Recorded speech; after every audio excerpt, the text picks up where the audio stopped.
was defended well. And Chatfield is hammered behind the play. And Chatfield is slow to get up, and the Canes are responding right in front of the bench as Pitlick had the hit. And Chatfield still on his knees, being attended by head athletic trainer Doug Bennett right now. And that was Staal who answered the bell for Carolina. 25 seconds left. Tired skaters on both sides.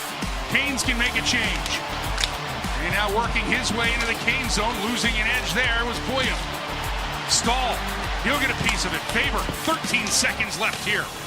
Wild, get it in deep in the Cane zone. Kaprizov wants a piece of it. He works it for Faber. Faber looking to get to it. Canes trying to seal this off. 1 second left. Williams sends it in the corner, and it's over. Carolina hangs on for a 4-3 victory. Hi, everyone. It's the Canes Corner Podcast. I am Adam Gold. Thank you very much, and welcome inside Lenovo Center following a Carolina 4-3 win over the Minnesota Wild. We are brought to you by the Aluminum Company of North Carolina. If it is for the exterior of your home, you can find it at the Aluminum Company of North Carolina on Hamlin Road in Durham. No place like it. Sammy Hanna and his crew do a great job. You should check them out for all of your exterior home improvement needs. I'll give you an update on when they're done. Still doing work. I think we have one more thing to do at the house, but thanks to the Aluminum Company for that. We'll start this off. I was never much of a Trekkie. Captain's log number 910. That's how we're going to start it off. I think that's a Star Trek thing, right? The 910th game as a Hurricane for Jordan Staal. Memorable for a couple of reasons.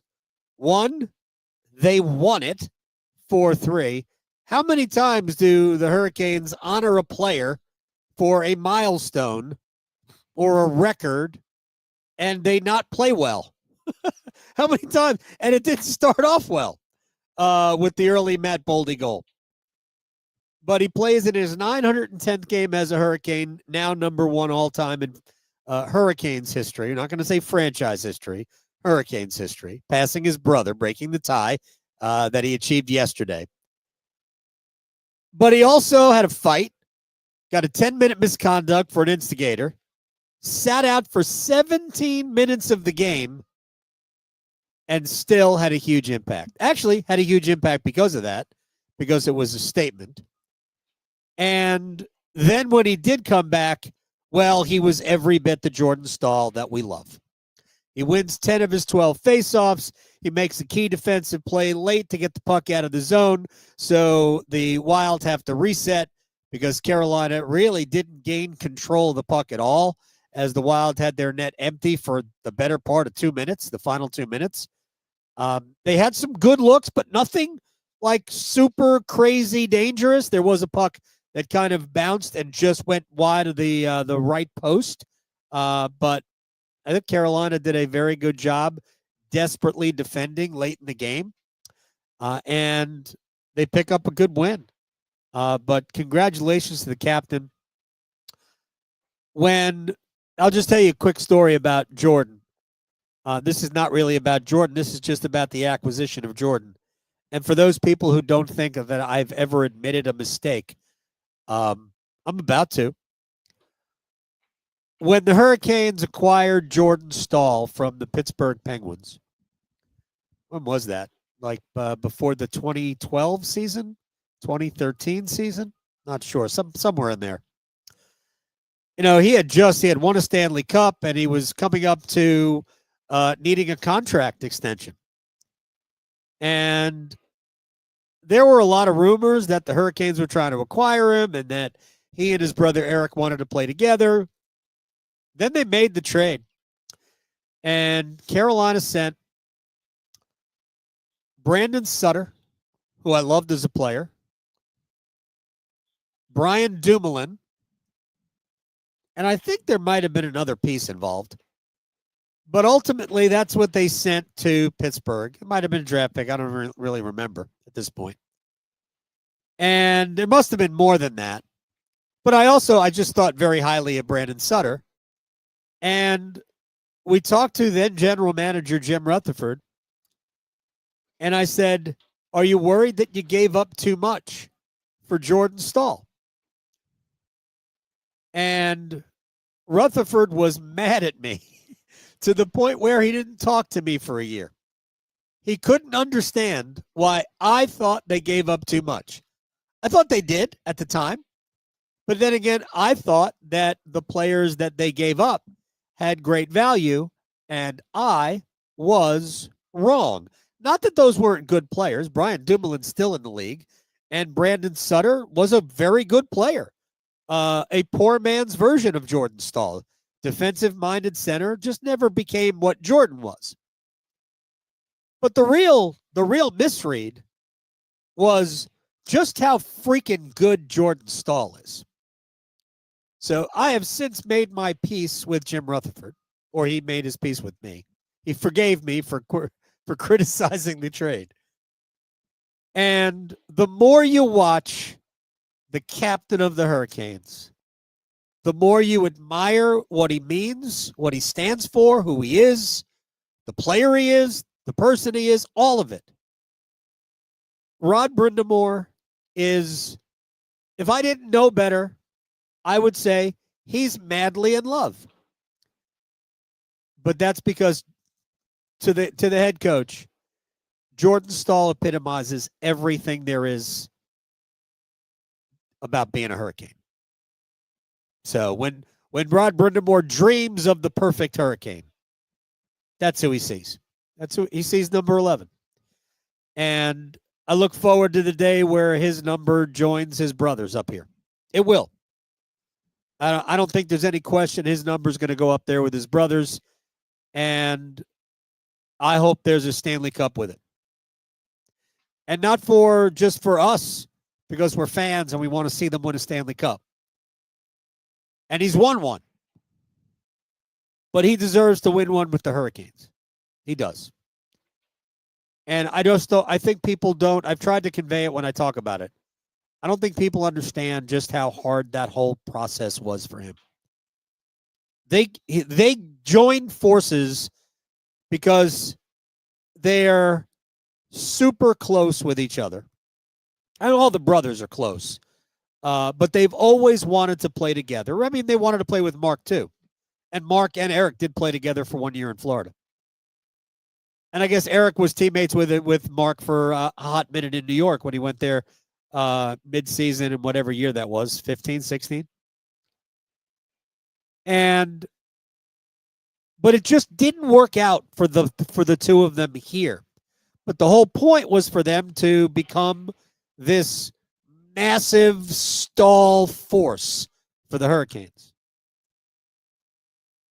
And when it wasn't working, and it was inevitable that the Hurricanes were going to trade Eric, like, you could tell how much it mattered, how much it meant, how much it hurt Jordan. And I don't believe the fan base ever truly embraced him. I shouldn't say ever, because they do now.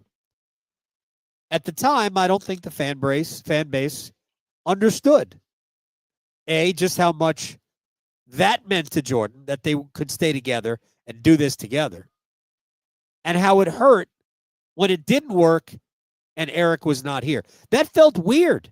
I remember talking to Jordan after the trade going, this is weird. And I've talked to Jordan, had really good conversations with him after, and he admitted it. He admitted that it was a strange feeling to walk into this locker room, which he always associated with his brother, and him not being here. And now fast forward how many years later, and I mean, he is just a Hurricane. So I have nothing but absolute respect for Jordan Staal and the player he is. I've said all this stuff already. But it's congratulations on 910 games as a Hurricane. And for also having an impact on a win, because he did. All right. Got to get to a bunch of things here. And, we try to keep this nice and tight so you can listen to this on your way to work if you're just listening to it as a terrestrial podcast. If you are listening to it as a terrestrial podcast and you didn't otherwise know, we do this live on YouTube after every Hurricanes game. So you go to YouTube, search Canes Corner Podcast, and voila, there we are. Usually happens about a half hour after the final horn, maybe 40 minutes. Depends on how long the post-game show goes, because I have to do that too. So, yeah, I don't sleep during the hockey season, folks. All right, let's get to Welcome Back. Yeah, I'm not going to sing the whole song, although John Sebastian wrote a ditty of a sitcom theme song to Welcome Back, Kotter. Andrei Miller was tremendous. Absolutely tremendous tonight. Not that we needed to be reminded how much we missed Andrei Miller, but he was, dare I say, tonight, Slaveny. Yeah, that's what he was tonight. Very Slaveny. By the way, chatted with Jacob up here on the fifth floor on the press level today. I don't know when he's coming back, but he's not yet. He's not ready yet. So, but he looked good to me, and it was good to talk with him. And I know we got a food drive coming up. So if you can help Slavin and his foundation donate food, by all means, do that. I'm sure there's plenty of information on the Hurricanes website. Just go to hurricanes.com, find out about that. But Jacob's one of the best people I know, and I know they're going to do a lot of good, raising money and getting food for because there's a lot of people in need, especially this time of year. Right, we're going into Thanksgiving and then the holidays, especially with what's going on. Yeah, anything you can do to help out would be great. Diapers, they want diapers too, although you're not going to eat those. But diapers are a huge necessity. So, to me, Andrei Miller reminded me of Jacob Slavin tonight. Played 23-13. He had an assist. He had 2 shots on goal. He had 4 attempts. We had 3 takeaways tonight. He used his reach incredibly well, kind of like Slavin. He had a blocked shot, but he was noticeable all over the ice. I just thought it was an incredible stepping back into the lineup type of an event for Andrei. And boy, did they miss him. And then you think about the guy he started tonight with, Jalen Chatfield, leaving because of the hit by Pitlick to the head, 5-minute major match penalty. And Sean Walker intimated that he expected the league to get involved tomorrow. Maybe they will, maybe they won't. I don't know. That type of stuff, for me, unless that's Pitlick's reputation, I'm not really concerned with what the league does to him. I don't think it was an intentional hit. Maybe it was. I don't know. I don't really care. All I care about is I hope Jalen Chatfield comes back. But I don't play the retribution game. Now, when Carolina goes up there in 2 weeks, I don't know. I don't know if they're going to go after Pitlick or not. It's really not this team's nature. But anyway, I'm not concerned with what the league does. But I am concerned about Jalen Chatfield because Carolina needs him. They don't need any more injuries. We just got Miller back. They still don't have Slavin or Gostisbehere. So Chatfield's important. And they could draw, Charles Alexis Legault back in. But now Carolina would be back to having, 2. They have 3 rookies in the lineup. We're going to talk about Nikishin in a little bit. But, I mean, it's tough. Nystrom and Legault, you don't really want all those guys in the lineup. And that would bring up Dominic Fensori to be your extra defenseman. And not that they don't like him. They do. They have confidence that they can get something out of these young guys. But, heck, 1 is enough. 2 is 1 too many. 3 is like, okay, now we got issues. Mike Riley looked like not an intentional kick, but looked like a skate into the Rileys at the end of the first period. We weren't sure what that was, but he ended up coming back and playing. Anyway, look, Andrei was great tonight, and they missed him. And he played in all situations, and you could just tell, man, he played the first 5 games, and he was really good. and then you're missing him, or first 6 games, and then you're missing him, and it's almost like because we haven't seen him enough, we're not as familiar with, the K'Andre Miller experience. He was out of sight, out of mind. And then he comes back and he plays tonight, and you go, oh, yeah, that's what we've been missing. And look, we'll find out going forward. But I don't think it's a coincidence that Miller comes back into the lineup tonight and Carolina got back to being Carolina. Shot attempts, 78-45 in all situations. And the power play time was basically even. So there was 4-on-4 time. Obviously, the first period was just a complete gong show. We're going to talk about that. But the shot attempt, 78-45. Scoring chances for 36-24. Grade A scoring chances against, or for and against, 15-9. We've been looking for something that looked more Hurricanes-y for really the better part of the last 3 weeks since Miller left the lineup. And we got it tonight. Maybe it's because Miller's back in the lineup. But the Hurricanes have been playing well enough. And they played well, obviously, at Madison Square Garden.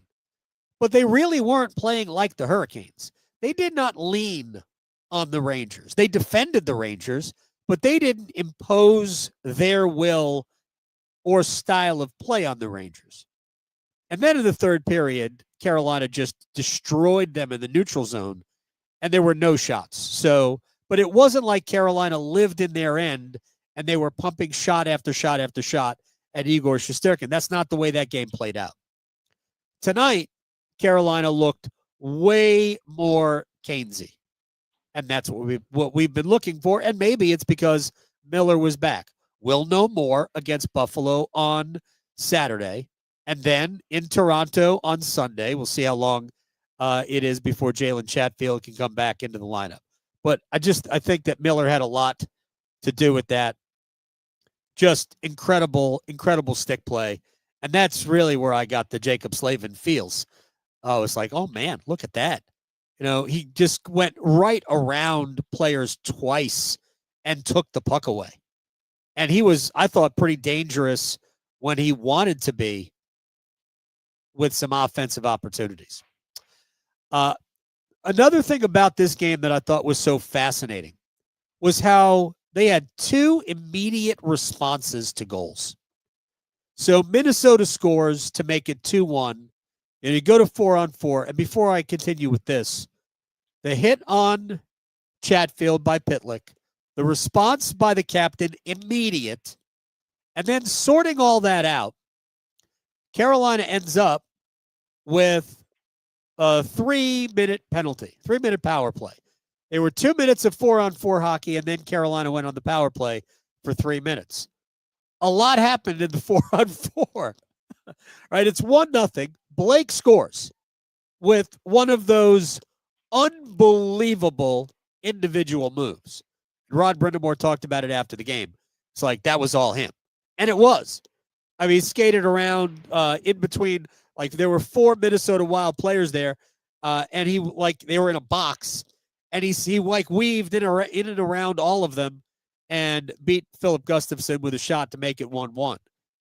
But then the Wild go and score a goal. I think it was Faber that made it 2-1. 21 seconds later, Andrei went, let me see if I can do what Jackson just did. Didn't quite do it exactly the same way, but he kind of went around a couple of Wild defenders, and probably a bad goal for Gustafsson to allow, but who cares? And Svechnikov made it 2-2, and that was 21 seconds after Carolina relinquished the lead. Then after Matt Boldy's power play goal to start the second, 9 seconds later, Blake finds Ehlers on the doorstep, easy tap in, and it's 4-3, and that was the end of the goal scoring. We were going to play 39 minutes and change the rest of the way with no goals after we saw 7 in the first 20 minutes and less than 21 minutes. Absolutely bananas the way the game was. But those two immediate responses, like a team has the euphoria of taking a 2-1 lead and boom, you take it right back. And then they tie it. It's 3-3. They're feeling great. Boom, you take it. 9 seconds. You take it right back. It's tremendous. Absolutely tremendous the way Carolina responded that way. And real quick about Jackson Blake, who I want to get the numbers here real quick because I totaled them up. Jackson Blake now has 4 goals, 6 assists, 10 points in 13 games. Now, I'm not going to play the on pace because it's so early. You go 3 games without a goal. Now the pace is just all out of whack. But I'll say this, and I know I was annoying people last year at this time because we talked a lot about Jackson Blake before there was production Jackson Blake. And then we went through that 15, 18, whatever, 20-game stretch where there was almost nothing. And we were still talking about him because he was still noticeable. I'll be dipped, man. He is tremendous. He is a playmaker. He is a puck hound. He is a creative force. And I'm telling you, and if you watch the game, you saw it. Stankoven, Blake, and Ehlers, that's the group. The problem, of course, it's a small line. Just like Ehlers, Aho, and Jarvis is a small line. That is something that Rod Brindamore is going to have to wrestle with for the rest of the season.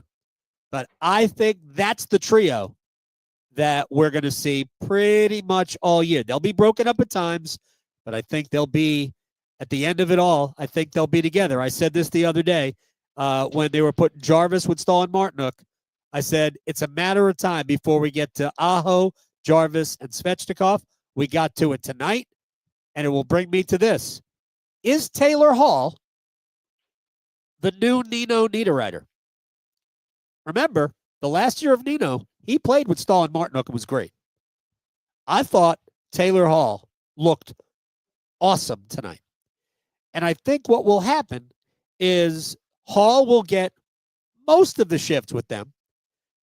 And when Will Carrier comes back, Carrier will go back there at times as well, even within games. But I liked Hall on that line tonight. I liked him a lot. I think it helps Taylor Hall. He doesn't have to try to be like an offensive creator. He just plays. And we saw the transition because those guys, Staal and Martinook, create opportunities, which is why I've never disliked Seth Jarvis playing there or Logan Stankoven playing there or Andrei Svechnikov playing there because Staal and Martinook get the puck and you might as well do something with it. And I think Hall fits. It's not the goal scorer that Nino was, right? But I think he's a creator. And I thought he played very well on that line tonight. I liked it. I liked it a lot. And they practiced with Hall, Svechnikov, and Aho. And they had Jarvis with Staal and Martinook. That was yesterday's practice. And then today we get to the starting lineup. And wait a second. Why is Taylor Hall on the ice? Because Rod made the switch then. I didn't think that it would take just one game to get to Aho, Svechnikov, and Jarvis. And I thought that line was good tonight. The funny thing is, I thought the weakest link there was Aho tonight. I didn't think he was great tonight. But I thought Andrei was good. Seth's always good. I thought Aho struggled a little bit. Faceoffs are bugging him. I don't know if there's maybe something wrong physically, because he has been bad in the faceoff circle the last couple of weeks.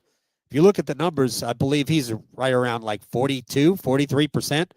And if you look at Sebastian's numbers over the last several years, it's always been north of 50. I think he was at like 55 last year. So there's something going on with Sebastian and faceoffs. But Jackson Blake is, he is a joy to watch. Tough kid too. Took a spill in the right corner in the second period. Was obviously in a lot of pain, but came back in the game. Played great. Loved everything about it. Nick Ehlers. And we just quickly mentioned Ehlers and Svechnikov tonight. Ehlers, 8 attempts, 4 shots on goal. Obviously, the play was made by Jackson Blake. Blake was tremendous. And I messed around with the stars tonight on the postgame show because I wanted to include Jordan Staal as the player of the game. My 3 stars officially tonight were Blake, Miller, Walker. Blake, 3rd star, Miller, 2nd star, Walker, 3rd star. Walker, 1st star. But Blake was fabulous tonight. Absolutely fabulous tonight. Svechnikov, 5 shots on goal, 8 attempts, and a hit. I loved his game. Loved his game tonight. We're, maybe a little bit more physicality from Andrei, but we're starting to see what we need to see from Andrei. He's now got 3 goals. Just 4 points, 3 goals, 1 assist. But all those things are going to come.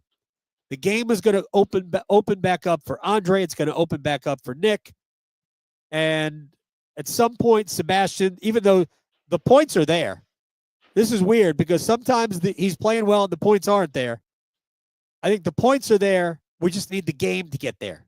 And I don't think the game is quite there just yet.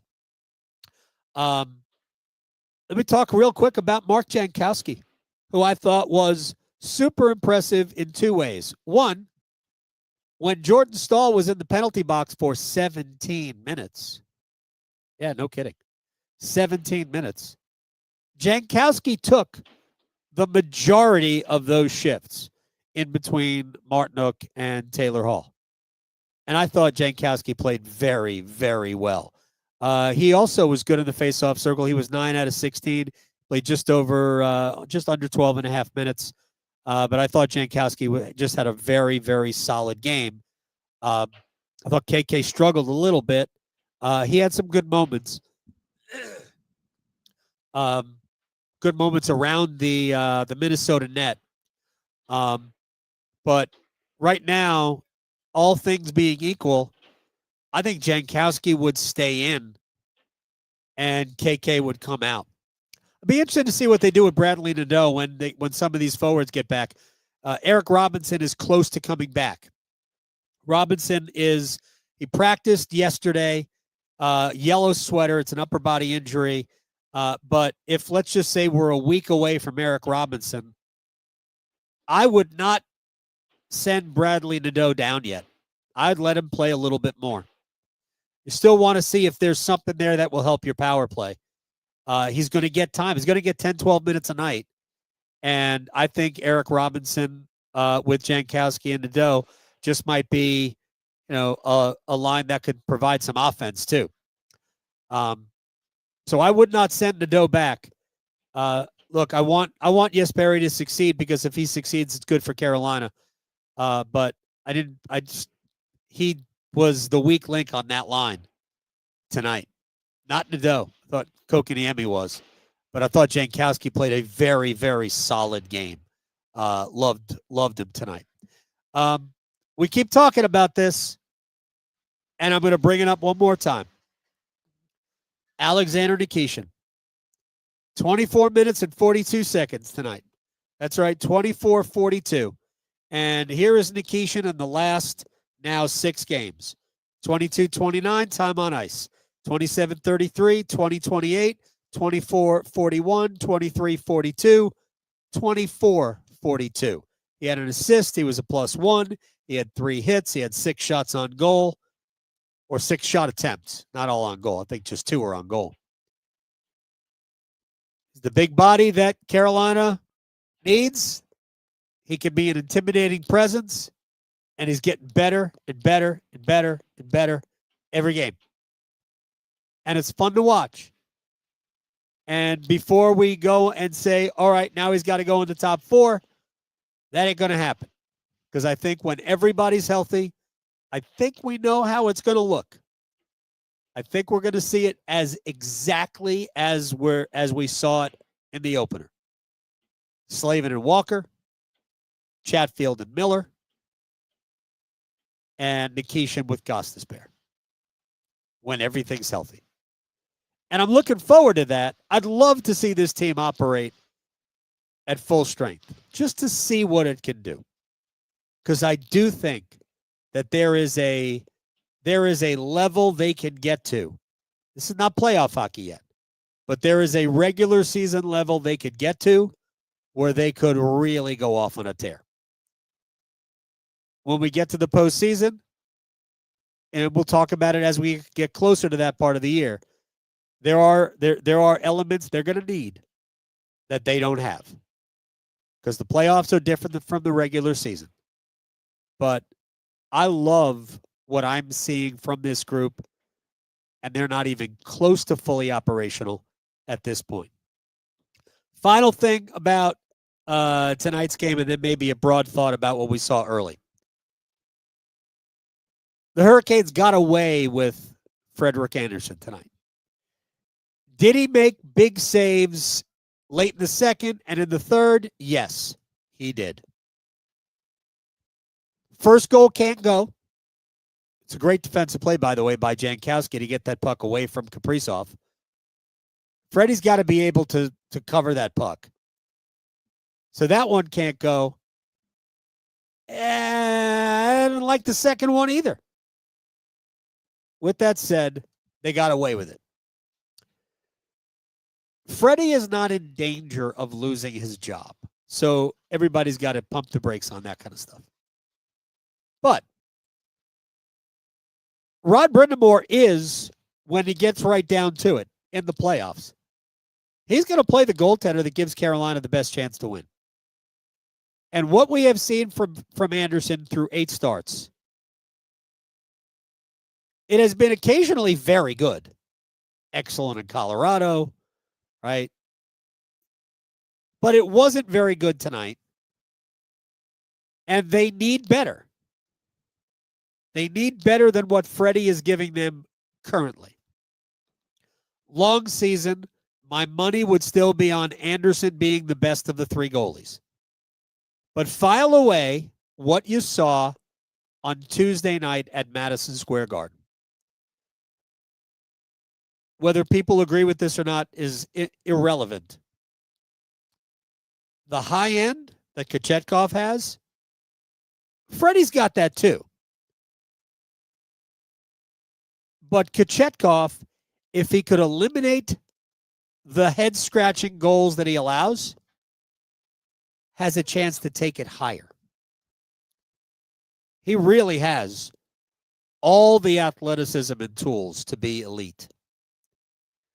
And I'm not suggesting he will be. I think there will always be a wide variance in his performances, more so than Freddie. But we've seen too much soft from Andersen in the early part of this season. Want to see that go away. But Kochetkov was really good on Tuesday. Andersen was not. They got away with Fred. They didn't win because of their goaltender tonight, even though there were some good plays.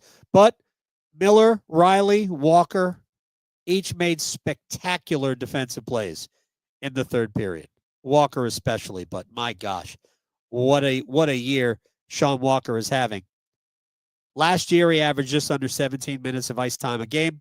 This year, it's probably now over 24. It's a 7-minute difference. Playing against the top forwards. Gosh, what a start to the season for Walker. That first period was fun, right?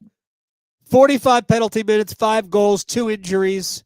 1 ended the game for somebody, Chatfield. And 1 ejection. That was Pitlick of the Wild. I thought Staal was also, because it said on NHL.com that it was a game misconduct, but it wasn't. It was just a 10-minute misconduct. Anyway, good win for the Hurricanes. Great win for the Hurricanes because it's a win. And we got a chance to be reminded just how good Andrei Miller is. And that'll do it. We're brought to you by the Aluminum Company of North Carolina. If it is for the exterior of your home, you can find it at the Aluminum Company of North Carolina on Hamlin Road in Durham. No place like it. Sammy Hanna and his crew do a great job. If you want to check them out, I invite you to do so. Shouts to Sumter, South Carolina. Honolulu, Hawaii. What is it? It's like noon in Honolulu. Durham. Let's see. Tim says Freddie is like the Sam Darnold of goalies. Wow. Yeah, no. Kochetkov and Bussy is not going to be the pair. It's going to be Freddie and Kochetkov. Come on. Let's not lose our minds. Good stuff from the Hurricanes tonight. Real quick, Saturday against Buffalo, I might not be able to watch it. So there may be no Canes Corner podcast Saturday, but we'll get back on it Sunday against Toronto. I'm not doing the game on Saturday. That'll be, for those people here, it'll be a Dennis Cox experience. So I don't know that I'll be able to watch the game. If I can, then we'll do a podcast. If I can't, because I think I might be in transit, then we'll get back to it on Sunday. We'll have an extra special, double-barreled Canes Corner podcast after the Canes and the Leafs. Until I will see everybody down the road. This has been the Canes Corner podcast here on YouTube. I'm Adam. Follow us, review us, rate, share, like, subscribe, all of those things. Good night.